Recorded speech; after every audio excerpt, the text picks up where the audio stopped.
1924 జరిగినటువంటి హ్యూమిలియేషన్, జైలుకు పోయిన వాళ్ళు, తప్పుడు కేసులు పెట్టించుకున్న వాళ్ళు, రాష్ట్రాన్ని వదిలిపెట్టిపోయిన వాళ్ళు ఒక్కరుగా అధ్యక్ష ప్రజాస్వామ్యాన్ని కాపాడాలి అని మాట్లాడిన అందరూ కూడా బాధితులే.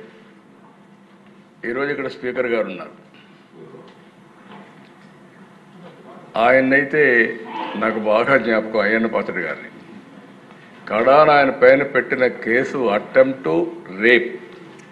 ఈ వయసులో ఆయన పైన దట్ ఈస్ ది ట్రీట్మెంట్.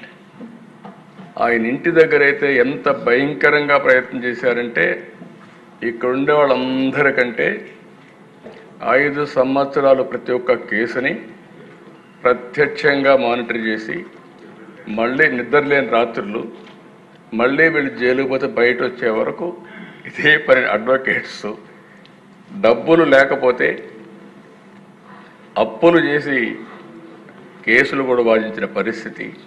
ఇలాంటి అనేక అప్ టు సుప్రీంకోర్టు లాయర్స్ అధ్యక్ష అవన్నీ చేశాం. ఇప్పుడు స్పీకర్ గారు బాధితుడే, డిప్యూటీ స్పీకరు బాధితుడే, ముఖ్యమంత్రి బాధితుడే, ఎక్కువండే డిప్యూటీ ముఖ్యమంత్రి బాధితుడే, ఎక్కువండే శాసనసభ్యులు బాధితులే, మంత్రులు బాధితులే.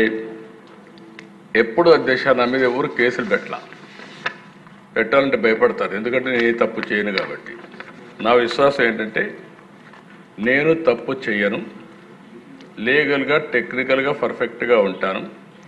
ఎవడైనా తప్పు చేస్తే మాత్రం వాడి గుండెల్లో రైళ్లు బరిగి తీర్చే వరకు, వాడు మారే వరకు వదిలిపెట్టను. అది నా పద్ధతి.